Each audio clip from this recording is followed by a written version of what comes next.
Get it? Transformers. Hi holograms, it's new! Happy Pride! Oh my gosh, I miss Pride so much. I don't think I've been in almost 10 years. Just a weird time in my life. We're gonna get into it now. So, in honor of Pride Month and authenticity, I wanted to talk about something that I call the merry-go-round of coming out.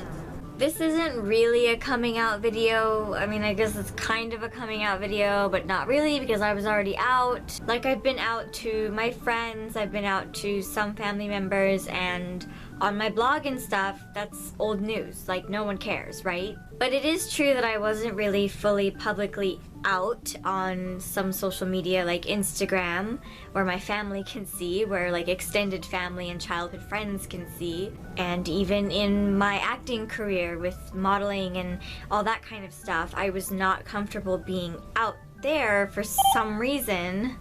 I was initially out and open and pretty proud of who I was as far back as middle school.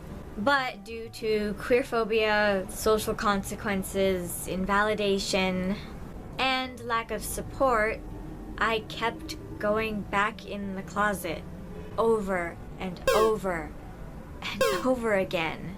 I could not get off of the merry-go-round of coming out. I have known who I am for over 15 years, but it's really only recently that I felt I was able and allowed to reclaim my identity, my community, and just be myself. I was so traumatized by the things that kept putting me back in the closet, like one foot out, one foot in, that I just felt so skittish. Like, I wouldn't talk about it with some of the people I'm closest to because I didn't want to go through that again, and it was just so traumatic again to even have to talk about it and explain who I am, when in the past it's just been like an issue, or like because they didn't understand it they would try to like argue like who I am. But recently, in the past year or so, and even a couple weeks ago, I completely ripped that band-aid off, because not living openly, fully myself was fucking me up.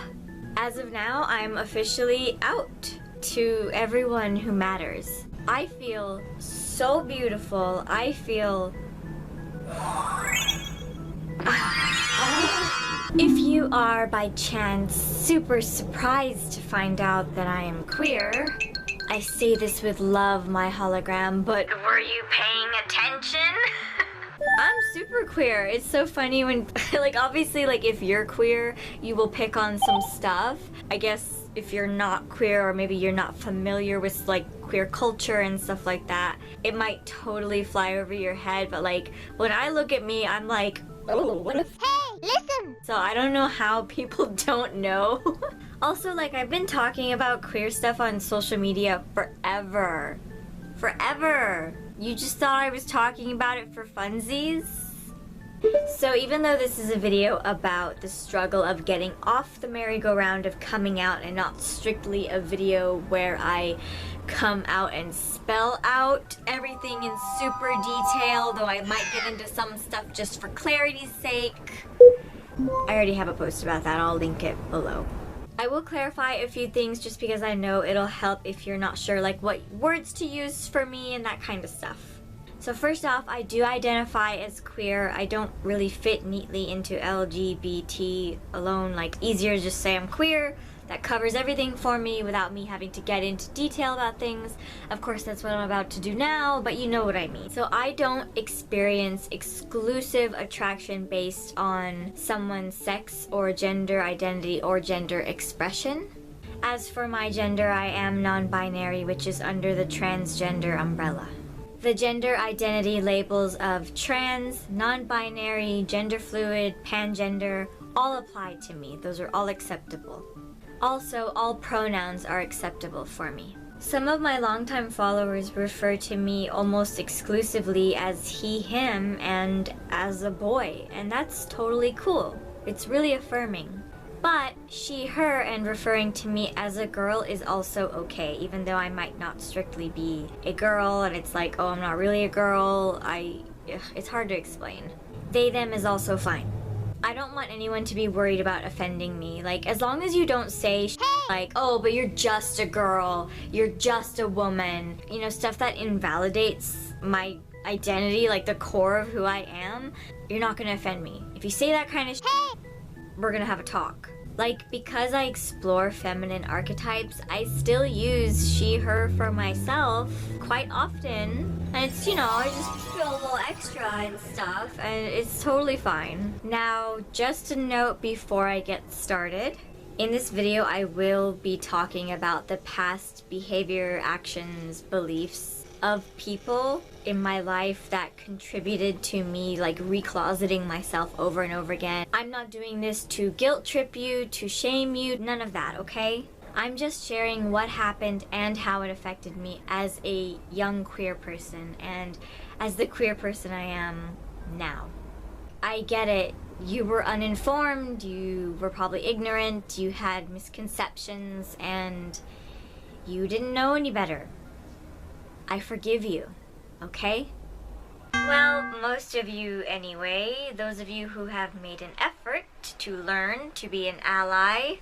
There are still family members who I honestly don't talk to anymore, who I haven't talked to much in the past 10, 15 years. Because they never bothered to talk to me about it, to educate themselves on queer history, on queer identities, on gender identity, on... I don't know why it's not worth it to some people to learn about who their family member is, you know? It's sad.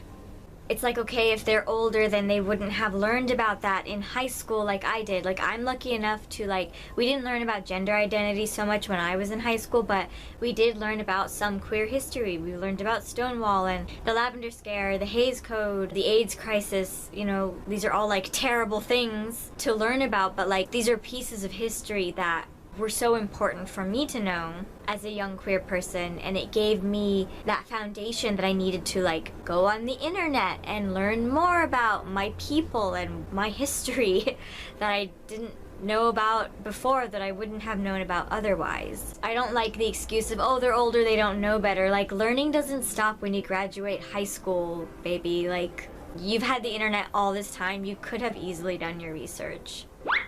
Sorry if that's harsh. But these family members and past friends have never reached out to me to try to apologize for hurting me when I was younger and more vulnerable and when I just really needed support. And honestly, this is super cliche, but that's their loss. Like I said, I'm out to everyone who matters. So let's begin. Self-discovery, coming out, part 1. I wasn't as sheltered as some of my friends growing up, but I was definitely a little bit sheltered.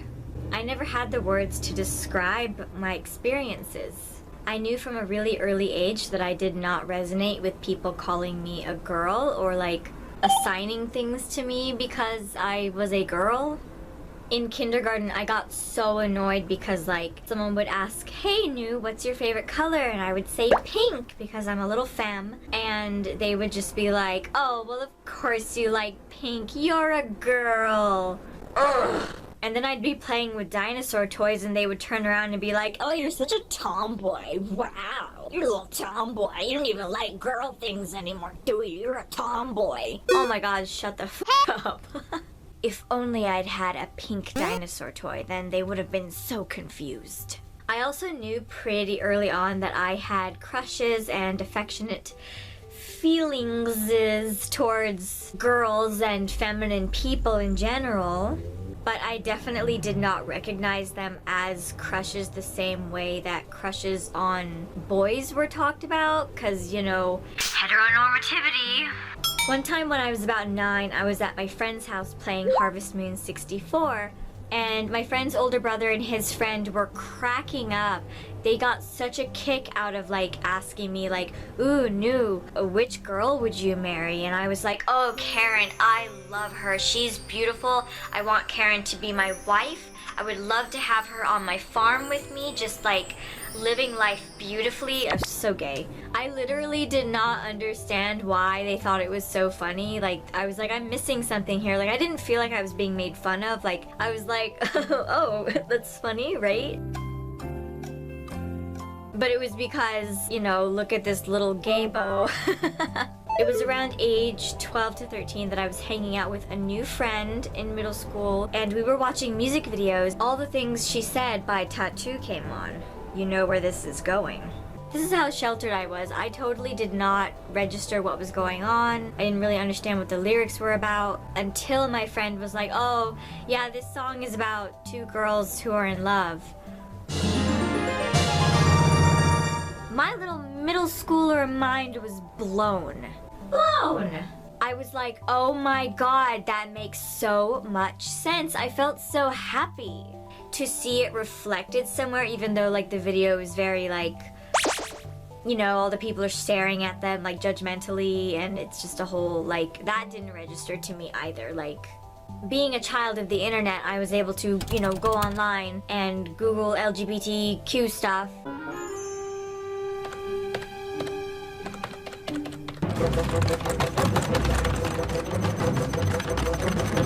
And I was like, oh my god, this explains so much. Like, I understand now. I loved that I finally had words for this.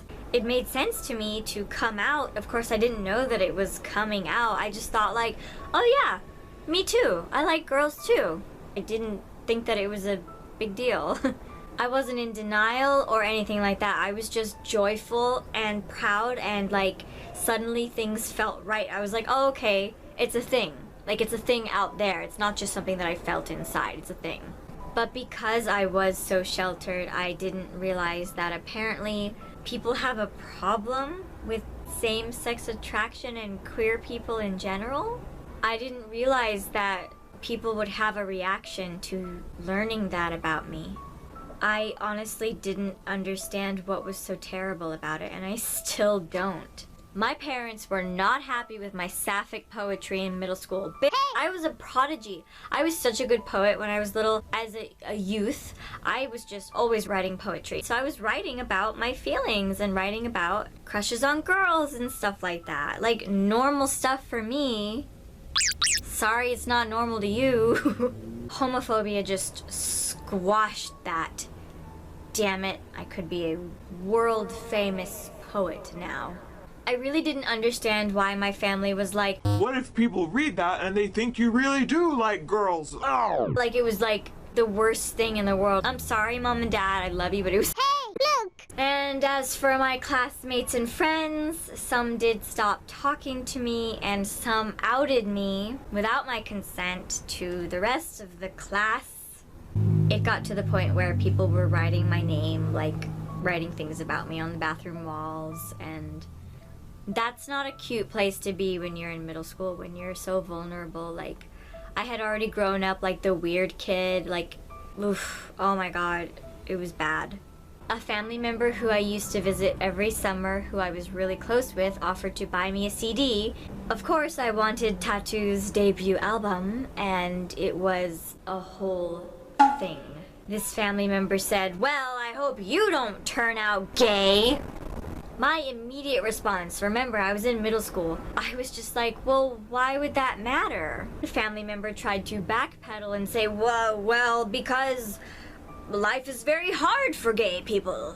And it's like, okay, then be an ally. Being queer is not inherently difficult. It's the way that we are treated that makes us difficult. Like, why is that so hard for people to get? If you stop treating queer people differently and badly because they are queer, then they won't have a hard time being queer. It broke my heart. And it wasn't just that, you know, they were always bugging me about the way I presented, like, my gender, and like, oh, you're not girly enough, or you're not a girl in the right way, because like, I'm really feminine now, but like, I didn't used to be. It was really hard for me to allow myself to be feminine in a way that was comfortable for me, but like, even then, like, I'll get into it, you know. There's just so many things that played into why that person's not in my life anymore. Like I said, your loss. At one point when I was like 15, I want to say, my family found my online journal where I was talking about cross-dressing and the girl I had a crush on, and they staged like a whole queer intervention. Oh my god, it was I'm sorry, like I forgive you, but that's so hey! I have to be honest, like that broke my heart.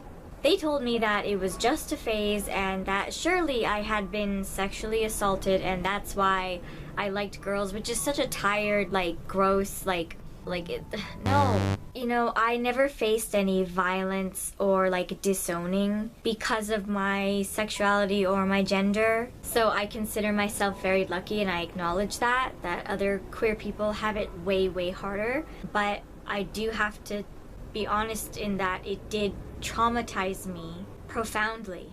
It was bad enough for me to closet myself after I had just learned who I was. It was devastating to like finally have that and have like words that made sense to describe it and to like know who I was and to know that like there were other people like me and to just have that taken away. I wasn't even actually in the closet before, but I went into it because of the judgment, the harassment, the bullying, the gossiping, the homophobia, the queerphobia. We'll get into the transphobia later. I already felt so much shame for being the weird kid that I was. But this added a whole new layer of shame to my identity that took over 15 years for me to fully shake off. And I'm still dealing with the remnants of this. Like, by the time I'm editing this video, I'm gonna have probably more waves of anxiety about, like, you know, do I really want to talk about this vulnerable stuff? Like, you know, and it's just trauma. Because of what happened, I truly felt as a young teen that I was inherently unlovable. I had already felt that from just being, like, a weird, like, neurodivergent, just... But then, like, adding all of the queer stuff onto it, that just made it even more like, wow, like, they don't love me, my family, my friends. No one can love me because of who I am inherently. Even though I didn't do anything bad. It was just me that couldn't be loved. The repression and depression from that really started to, like, get a hold on me, and by the time I was 16, I thought that my attractions and my gender identity was something that I was going to have to take to my grave. I thought I would never be able to talk about it with my family, online. So now we'll get into the gender part of it, which to me honestly has been harder than the attractions part of it. I don't know why. It's way more vulnerable for me to talk about my gender identity. Strangely, the family member who was like, well, I hope you don't turn out gay, was the one who introduced me to drag queens. I had to have been 14 years old when that happened because I remember it was right before I started high school. And just, it completely unraveled my gender stuff that I didn't even really recognize yet. Up until that point, I had not allowed myself to express my own natural femininity because of how people would then associate me and only put me in a box with girls. I just hated that, and like, that's not a thing exclusive to the trans experience. There are plenty of cisgender people, obviously, who feel completely restricted by that kind of shit. And that's why we need to stop it. It's just not healthy. Obviously, me being gender variant or whatever has a lot of it has a lot of it impacted that trauma a lot. Like, I had so much trauma about constantly being criticized for like not being a girl the right way, and like no matter what I did, I couldn't do it right. Like there was always something off or wrong or bad, or I don't know. It's just I could not exist without it being commented on. For so long, I was very neutral, just like blacks, grays, dark greens, not necessarily masculine. I wasn't really boyish, I was just neutral, and it was so boring. I like this, you know, I like such a sad place for me to have grown up in, not being able to just be me, which is a thing we'll keep touching on. But seeing that men could be feminine, I was like, oh my god, then I can too. It was so liberating. It was so freeing. Little me in high school, I had a binder. It was covered in drag queens. Listen, this was before RuPaul's Drag Race. Like, RuPaul's Drag Race, I don't think came out until a year or two later. Again, it was a whole situation where I learned about gender, I learned about the trans umbrella, and I felt so happy to have words for how I felt. To know that gender dysphoria was a thing and that I wasn't broken.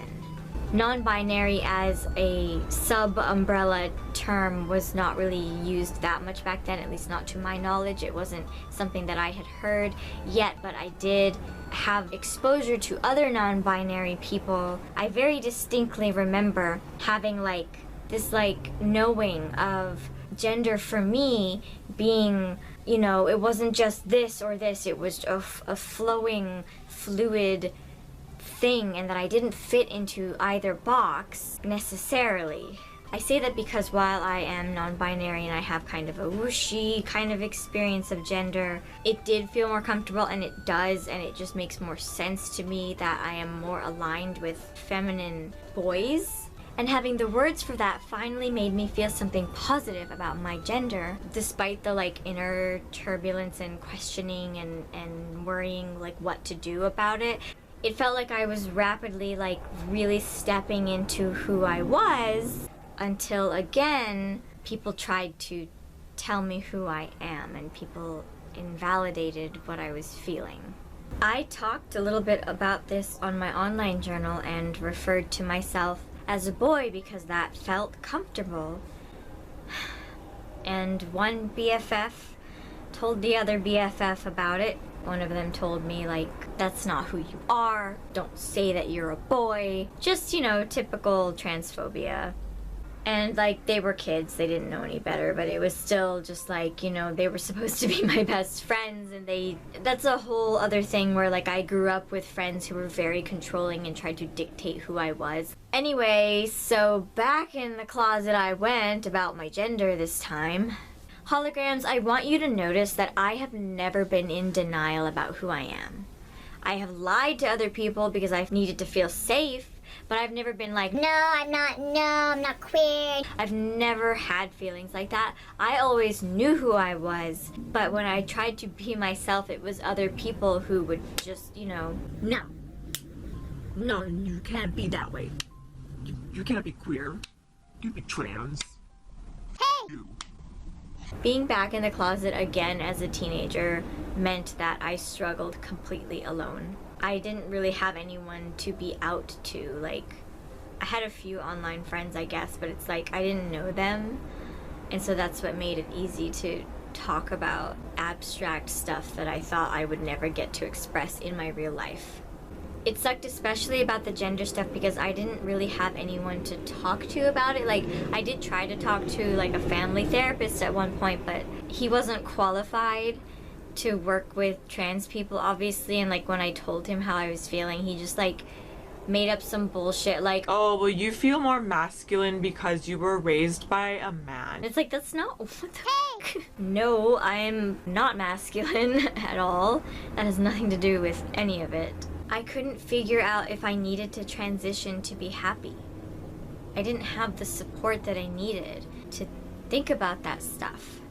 I thought surely I wouldn't be able to anyway because no one would let me be me. No one would even let me cut my hair short because it was no, you look like a boy. And it's what's wrong with the way boys look? My God. I do not get it. I ended up chopping my hair off when I was 17 behind my family's back. I don't regret it. I'm never going back. It's so funny thinking back about my gender, how people were always clocking me, even when I tried to be a girl. By middle school, people couldn't tell sometimes, and I would get called a fat. I remember being in the lunch line, I was talking to a friend, and this student in front of me turned around and he was like, "Are you a boy or a girl? 'Cause you sound like a boy." And then he looked down and he said, "Well, I can see that you have a bra on, so I guess you must be a girl." Dysphoria! I used to go to Rocky Horror Picture Show at least once or twice a month, and I would be all wig, lash, outfit, bam, bam, bam, and people thought I was a boy in drag. And I loved it. It was so affirming. I was dating this boy who I was not out to, like, in any respect. I did not tell him that I liked girls or anything about my gender situation, and he still, like, one day was just looking at me and he goes, "Do you want to be a boy?" And I was like, "What?" And he said, "You're kind of like a gay boy." And I panicked. I was just like, How the fuck did he clock me? like, am I not doing this girl thing right? Even like 4 years ago at a retail job, I was on my break outside and I had a full face on with winged eyeliner because I had an audition that morning. And this woman and her little daughter were coming by, and the daughter said something like, "Mommy, why is he something something?" And the mom was like, "Oh honey, because he something something." And I looked up because I realized they were talking about me, and then they got closer. The mom just completely, like, her face went white. She was like, "I am so sorry. I thought you were a young man. Like, I did not mean to." But on the inside, of course, I was just... And it's funny because I brought it up to one of my coworkers, and he was like, "Oh my god, Nu, I'm so sorry that happened to you. Like, that must be so uncomfortable." And I was like, "No, I don't have an attachment to my perceived gender being a girl." And he was like, "Huh? Never mind, dude. Just go back to stocking the shelves. It's fine. It's fine." Gender is wild. And now, Creating Space, coming out the sequel. After I turned 18, I felt okay to start exploring my gender more at work and in social settings. Away from family and away from most of those, like, friends who weren't accepting of me. By age 21, I had a mohawk. I was fully binding every day for much longer than was healthy, but my dysphoria was really, really bad back then. But it's such a blessing that I had the space where I could do that, because I was having full-on just panic attacks in the bathrooms at college and stuff, like when someone would refer to me as a girl, and when I would realize, like, what am I gonna do? Like, I can't really talk to people about this, and unless I move away somewhere, I can't, like, be me.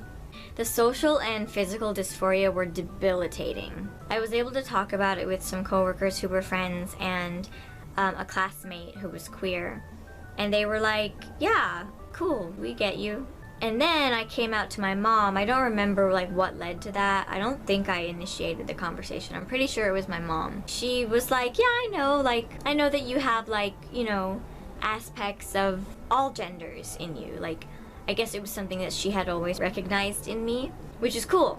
She thinks it's really cool that I'm non-binary, and that's super special to me. I still struggled with, like, what to do about my situation, but thankfully I was able to meet other trans and non-binary people with just such a diverse range of expressions and identities. I would tell them how, like, I struggled because I'm not particularly masculine, so I feel like I'm not ever gonna be read the way that I want to, and, like, does it even make sense that I am who I am? And they were like, "Nu, you're a femme, like, that's a thing." That was so important for me to hear. Like, obviously I already knew that there are feminine men and feminine women and masculine men and masculine women, but, like, for some reason, like, for myself, I just, like, couldn't quite make sense of it. It was so important for me to know that I didn't have to be masculine or get on hormone therapy or have surgery in order to be valid as the person I am. It was okay for me to be femme and to have that recognition that just because I'm feminine doesn't make me a woman. But even back then, I was not expressing at my fullest. I was very, like, dark, neutral still, goth, you know, punk. I did not touch the color pink still. I just was not ready for it, I guess. I wasn't comfortable. And I also, like, had this weird idea in my head that pink wasn't my color. Like, I would not look good in pink. Which is so funny now, considering just my room is like a pink vomit and my wardrobe is pink and all of my bags and stuff that I take to work are pink, you know? It's just like, it's such a good color. I'm so glad I have her. On my blog, before I even started posting pictures of myself, like, people just assumed that I was an effeminate guy. And so when, like, I did start posting pictures and, like, than being open about my gender identity. Like, of course, the response was very positive and supportive and accepting on Tumblr. It was great. I had some followers who messaged me personally and told me, like, you are valid, it's okay, I get you. It meant so much to me. Then a whole ridiculous thing happened where, like, one of my family members and her family members, like, went on, like, a crusade against me on Facebook. They called me a he, she. They said I look like a man, which is not an insult. Men are cute. Why is that an insult? I don't know. They told me I was going to hell, which doesn't personally upset me because I don't believe in hell as a place you go to in the afterlife anyway. But, like, it's still not cool to say because that shit really traumatizes queer kids who are raised in the church. Then on the other side of my family, people were calling my dad, freaking out because I posted pictures of myself at Pride Fair. Oh, how terrible. News at Pride? She might be gay. What if she's gay? And my dad was just like, what difference would it make? Like, he had a lot of growth in that time. He said, what difference would it make? And they would be like, oh, well, you're not gonna have grandkids. Man, what do you think about that, huh? You won't have grandkids. The best part is the family member who hoped that I wouldn't turn out gay, like, rage quit Facebook when they saw some of my pictures at Pride. Go on then. Bye, boo. As if all of this wasn't hard enough, I started really struggling at my retail job. Because being openly non-binary confuses the fuck out of people. We would get a bunch of new coworkers, and when I would clarify for them, like, yes, I am trans, I am pangender, because non-binary wasn't really the word we used a lot back then in the olden times, and the response was always, oh, so when are you having the surgery? And they would ask all kinds of invasive shit about my body, and it's just like, God, don't do that. Like, I get that they didn't know any better, but, like, would you ask a cisgender person about their junk? Stop asking about my junk. Why does everybody want to see my schlong? I did my best to try to explain over and over again that transgender is an umbrella term that covers many different gender identities. Trans doesn't just mean someone who is transitioning or will transition into the opposite sex via medical transition, surgery, hormones. Like, that's one kind of trans experience. And it's the one that gets covered the most in documentaries, in the news, in TV shows. Like, I get that people have that misconception. Like, to this day, 10 years later, I'm still having to educate people on that. And it's so great that we do have that representation of stories of people who have transitioned, but there are millions of people who don't transition or who, you know, it's a whole thing. Basically, people can't wrap their heads around the fact that someone might not be strictly a man or a woman, so it's not really about the transition if they don't feel either. Like, obviously there are non-binary people who do transition, they just got to that comfortable place for themselves, and sometimes that might require medical transition in some way. Like I said, I knew this stuff since I was like 15, like, it's there on the internet to learn, but other people just aren't exposed to it, so they have no idea. But it was super triggering to constantly be asked about my junk. Like, stop asking me about my Hello, listen, look, watch out. Just stop asking me about that. That's so inappropriate. Like, unless you're my friend and I know you really well and I've known you for a long time and we've talked about that kind of stuff before, like, it's just completely inappropriate to ask a stranger about their junk. Like, what the heck? It was also around this time, unfortunately, that the transmed true scum ideology was becoming really loud on Tumblr. And that did not help my situation. For those who don't know, these are people who believe that being trans is only about the transition. Obviously, this is not true. We have millions and millions of non-binary people. So it's so frustrating that these people, like, literally believe that we don't exist. Like, they think, like, trans trenders is the term, and it's so frustrating. It's like, why would I be, like, just a cisgender person just trying to be, like, trendy and cool if I had been struggling and had dysphoria at a young age, but I didn't have the language for it? Like, does that sound like a cisgender person to you? And then the next big stage in my life happened, which contributed to me recloseting myself again for the millionth time. I became an actor and a model. I got an agent and I was busy. I was auditioning, running around, and working all kinds of jobs for like 8 years.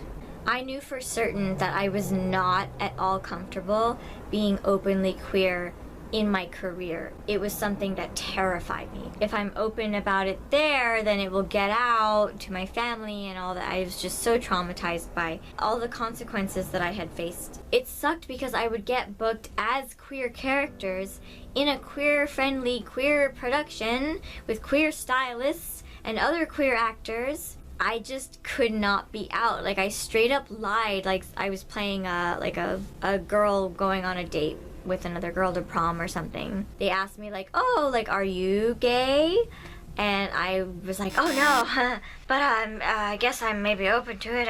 Like, it was so sad. I was not comfortable being myself at all. As time went on, I started meeting more and more trans and non-binary actors on set. And I couldn't even like shake their hand and be like, I am family, I'm one of you, I'm under the umbrella too, because I was so terrified. All of that on top of having to play a girl, having to pretend to be a woman in Hollywood for so long. I have so much regret that I wasn't openly myself for all the years that I worked those kinds of jobs. Like, can you imagine if I just had what I have now, but like at auditions, on set? It was such a source of pain because like I really did feel like I was playing a woman, always feeling that disconnect. And if I had just been able to be embodied in myself and recognizing openly, outwardly, you know, like the confidence I have now would have made a huge difference in my career. New Universe, coming out, Part 3, the complete trilogy. Fast forward to 2020 and 2021, which is where we are now. Trans and queer people are so visible all over social media. And even though I've been so active on social media, I still felt like I couldn't talk about any of that shit. I couldn't be part of the community or reclaim my identity. In 2020, I started dipping my toes into talking about some queer stuff, but not gender, because that's too vulnerable. Instagram is where I'm more public and visible, and like family follows and childhood friends and childhood ex-friends can see. That was too scary for me. Then, this year, season 13 of RuPaul's Drag Race had Gottmik, a feminine trans man. I swear to God, it was like seeing myself if I transitioned. At first, I felt so sad. Like, even though transition might not be right for me, I resonated so much with everything that Gottmik was saying. And there's Cade just being vulnerable and open and living beautifully. Here I am. I've just been closeted and making myself small and so not just unhappy, but uncomfortable and unsettled, not in my skin, not in myself. I felt so ugly all over again, and it was just like, you know, I'd already been dealing with some dysphoria because last year I started doing pinup modeling, and like, don't get me wrong, I love it, it's cute, it's fun, it's so creative, but it really did like unearth a lot of shit I thought I had buried, like my dysphoria and my gender identity. Like, even though I always was aware of it, it just like bleh, you know. Seeing Gottmik shine so gorgeously, it was like something cracked and broke through inside of me. The me that I had hidden and shrunk down was screaming to just exist.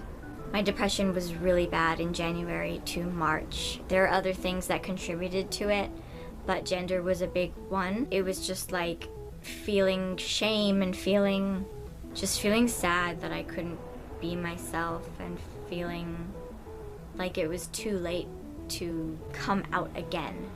And it was just embarrassing because I feel like I had tried to like come out and just be myself so many times already. I had mentioned in my IG stories many times that I am non-binary. I had talked about queer stuff for a long time. I talked about gender a lot, but I had never really posted like public stuff on my page where I knew family would see it. I talked about my gender identity, my struggle, and my decision to be open and public about it.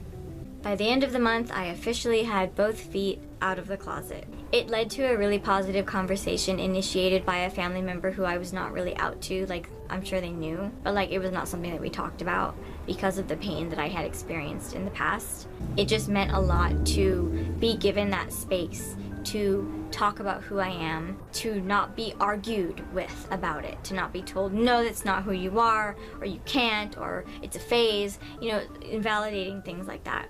After that point, I was glowing. It was like the final obstacle for me. Now it just feels like I'm out to everyone. Like, who else matters? I'm finally off the merry-go-round. I don't have to do any of that anymore. I'm still experiencing like waves of anxiety as I get used to what it feels like to be more publicly out, I guess. I hope that I can educate people just by being me, but more so I hope that by being me, I can make it comfortable for other people to find who they are and to maybe eventually, when they're ready, also be out and open. It's as if I've never felt beautiful until now. I feel like a new universe has been born and all I want to do is celebrate myself. I am so thrilled. I'm so looking forward to what the rest of this year, next year, the next 5-10 years will hold for me. Hopefully my spoons can keep up with where I'm going because damn, I've got a lot to do. Alright holograms, that's the merry-go-round of coming out and how I got off of it. As always, thank you to my patrons and donators for making this video possible. And a big shout out to my superstar holograms. I love you, thank you. I leave you with a good luck kiss, mwah, and may the spoons be with you. Bye. Hello? I need my water. Water.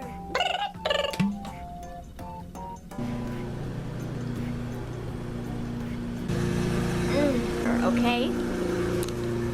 Third time's the charm, right? Also, I hope that in this video I will... Why is my mouth so sticky?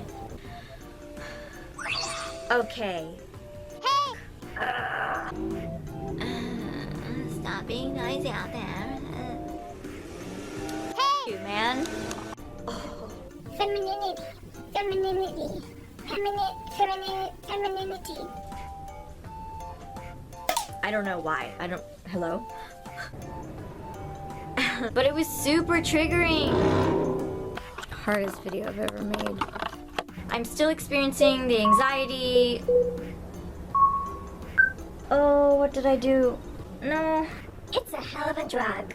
Plus, they voted for you-know-who, and we're not gonna get into that. Bro, I'm just trying to like be vulnerable and talk about that is so hard to talk about.